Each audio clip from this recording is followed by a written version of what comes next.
Is fatigue getting the best of you lately or at any time throughout the year?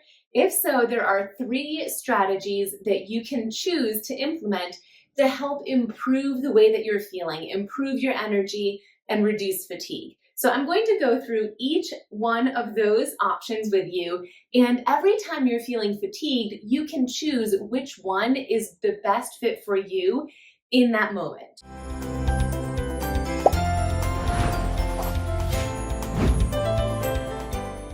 I'm Dr. Gretchen, physical therapist and MS specialist at The Missing Link. Fatigue is one of the most common symptoms that my clients struggle with. And not only that, 85 to 95% of people with MS have reported that they suffer from some level of fatigue. So it's really important that we have some strategies to implement when you are feeling fatigued. Otherwise, you likely won't do anything, and then you might lose the progress that you've started to gain from the exercises or movement that you are doing. So let's dive into those 3 different categories. The first thing that you can do if you are feeling fatigued, and this is any level of fatigue. It could be light fatigue or it could be heavy fatigue. It could be the type of fatigue where you just stay in your couch all day or you stay in bed all day. But any type of fatigue, option 1 is to rest, but here's the kicker, guilt-free. Resting guilt-free. And the reason I wanted to add that guilt-free part is because so often when we rest, we feel guilty about it. Even if it's what our body needs, we feel like we should be doing something else. We should be exercising. We should be making dinner. We should be doing any other thing that is on our to-do list. And then, even if we are resting, but thinking these thoughts of what we should be doing, I don't know if you feel this, but I know myself and a lot of my clients feel this way, is that you don't actually end up feeling rested. Yes, you are resting. You might be lying down or sitting down and relaxed, but your mind is feeling guilty. You're thinking of all these thoughts of things you could be doing, and it doesn't actually feel restful. And if you didn't feel rest, then your body probably is not going to respond as if it's rested. So if you choose to rest, it's so important that you rest guilt-free. Understand that your body needs rest. You will do better if you have rest. Rest is productive and you deserve to rest, even if it is more rest than what you used to require or more rest than someone else. Don't play the comparison game. Rest is healthy. Rest is productive. Rest does not need to be something that we feel guilty about. So that's option 1. If you feel like you're having fatigue and you cannot do anything else, that's okay. Allow yourself to rest guilt-free. The second thing that you can do is remember that all movement counts. All movement matters. I'll share a quick story with you. One of my Missing Link members was sharing with me that she was super discouraged because she skipped all of her exercises for a full week because her daughter was home sick and she had to take care of her daughter. And she was expressing how awful she felt that she just didn't do her routine, that she quit on herself. And I asked her, what did taking care of your daughter entail? And she said, well, she was spending her time upstairs so she could stay away from us and not infect anyone else with what she had. So I was going up and down the stairs many times a day to deliver her food and Kleenexes and anything she needed. And I said, okay, well, did you make her the food? And she said, yeah, I made her the food. I made her soup. I made her a sandwich, whatever she needed. So I was asking her these questions and I brought to her attention that while she didn't do her exercises, she didn't do her exercise routine, she was getting a lot of movement in. She was going up and down the stairs, which probably was anywhere from 13 to 26 steps, multiple times a day, not for a full week. And not only that, she was in the kitchen, she was making food, she was getting things ready, and she was taking care of herself. She was getting dressed throughout for the day. She was showering. She was moving around. And so I pointed out to her that all of these things count as exercise as well.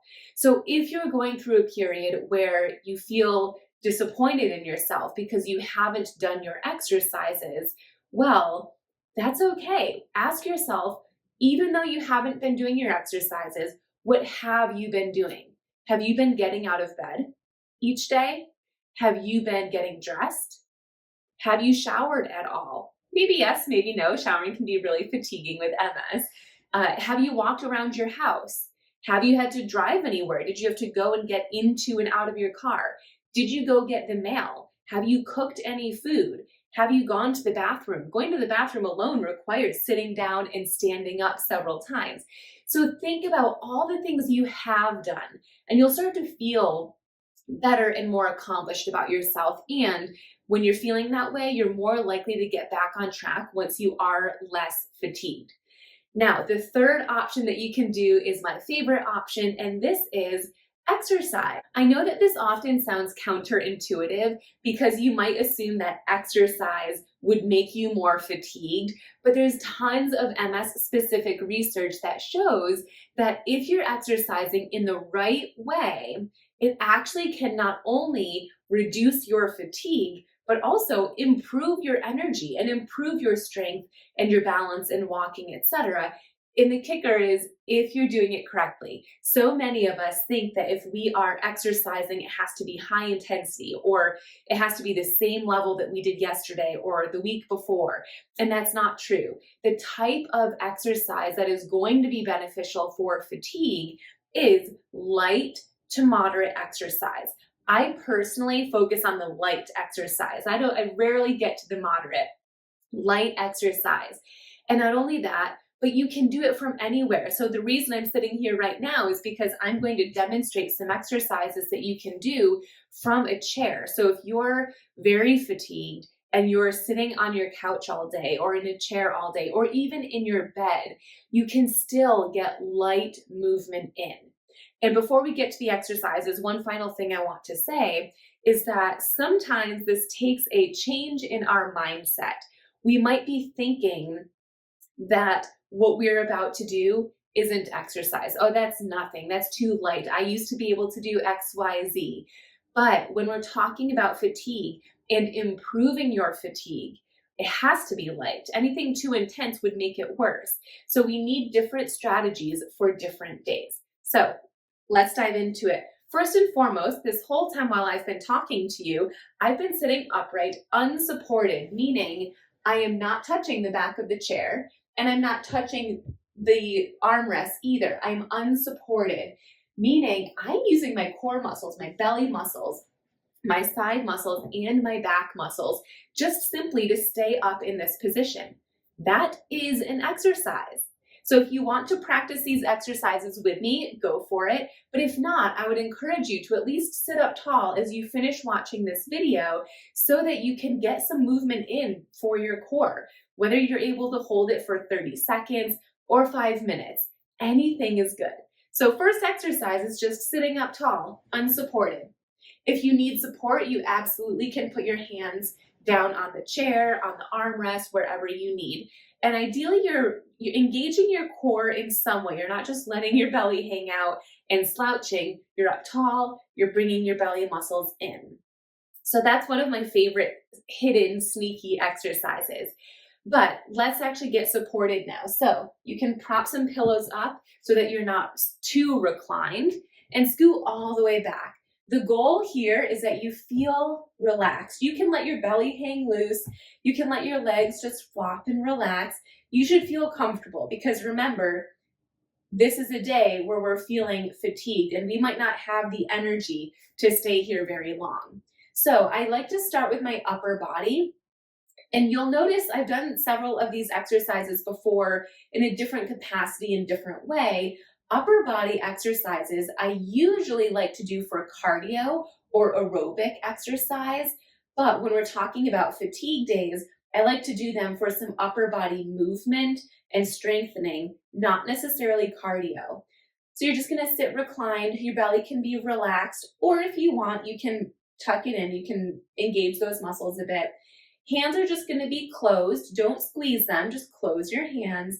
And you're just going to punch forward at a slow speed. You're not punching at shoulder height. This would be more challenging. So if you are looking for more of a challenge, you can absolutely do this. But otherwise, you're just punching down towards your knees.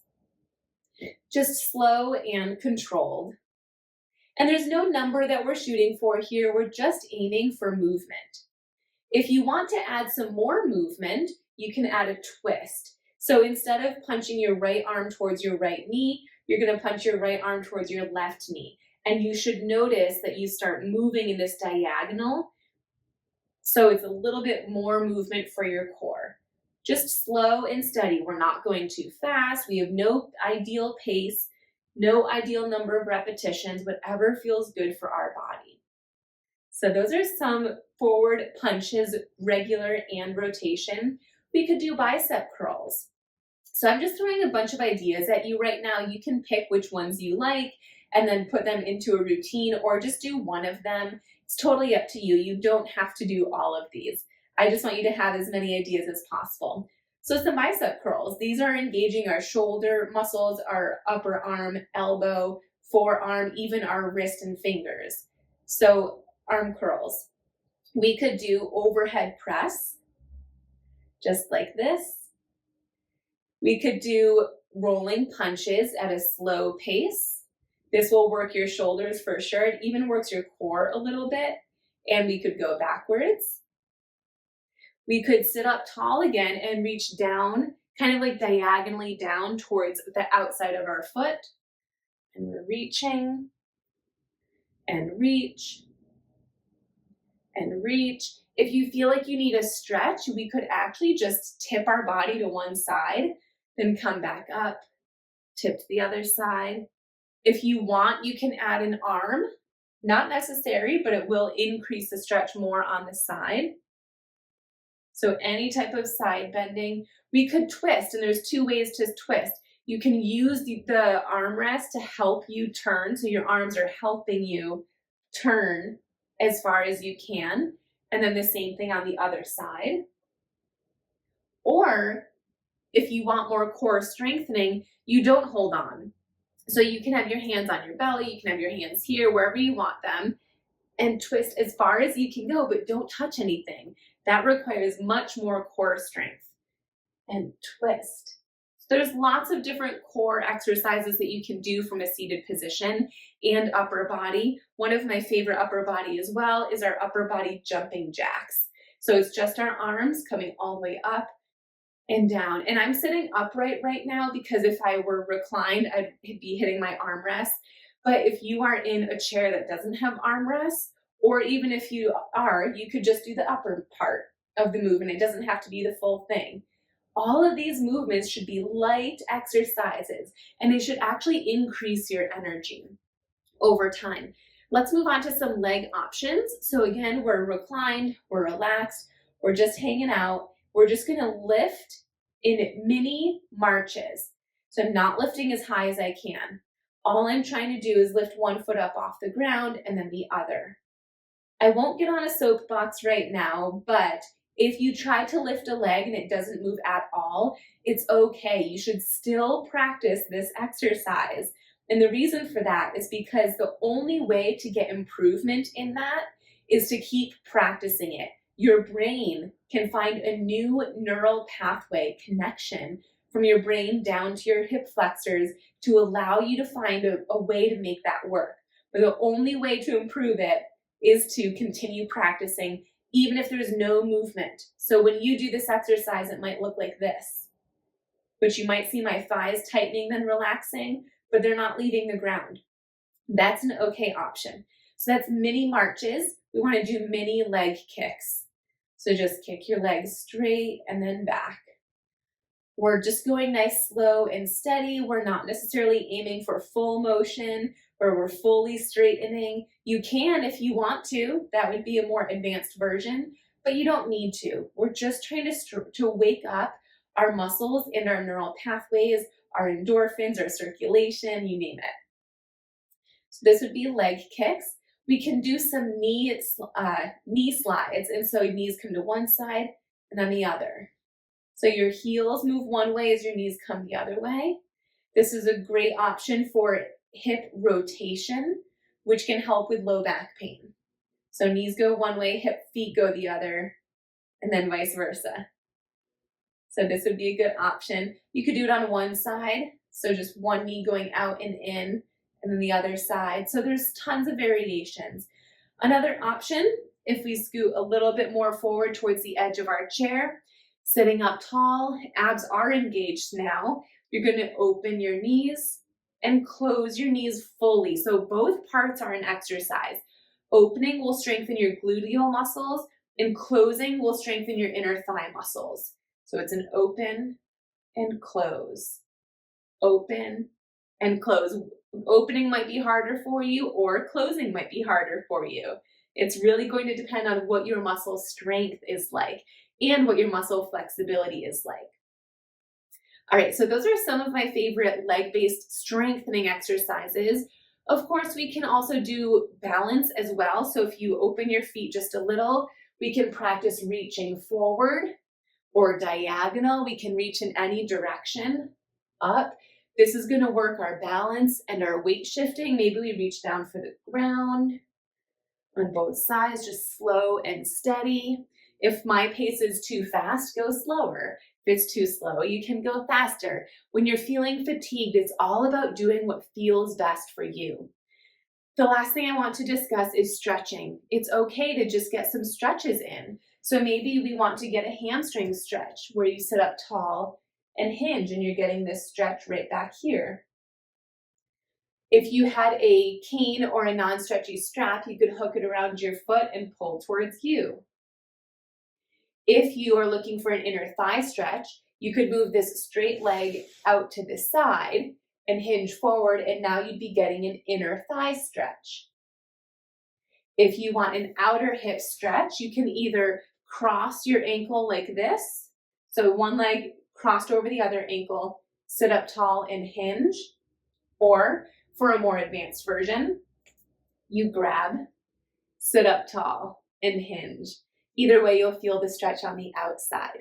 So those are just a few examples of many. There's thousands of exercises that you can do when you're fatigued that are considered to be light exercise. But the trick is to find a light exercise for you. Light exercise for you on this fatigue day might be different than the next fatigue day that you had, or the fatigue day that you had a week ago, or a month ago, or 6 months ago.